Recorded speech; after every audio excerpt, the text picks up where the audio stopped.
This is a neuron, and it has a lipid bilayer membrane. The space outside the membrane is more positively charged than the inside, and this is maintained by the sodium-potassium pump and the potassium and sodium channels. Sodium-potassium pump uses ATP to transport three sodium ions out, which are the circles, and two potassium ions in, which are the triangles.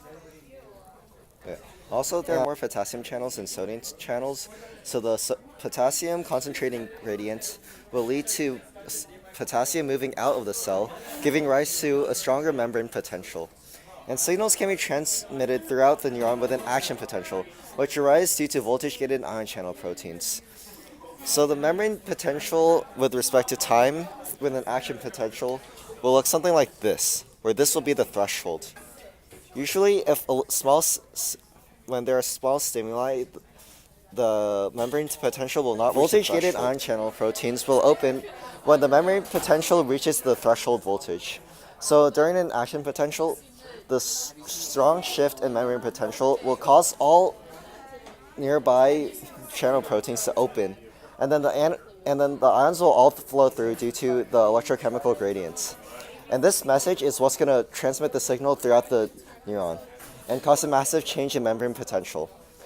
This is how messages can be transmitted from the dendrites, which is where the neuron receives the message, through the axon to the synaptic terminals, which is where they will continue relaying the message to other cells and go through the cell body and the axon through an action potential.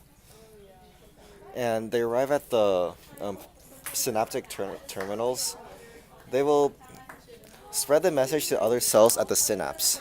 When the action potential reaches the synaptic terminals, it will open the voltage-gated ion channel proteins, which will allow calcium ions to flow through, triggering the synaptic vesicles, which are containing neurotransmitters, to release the neurotransmitters in the synaptic cleft.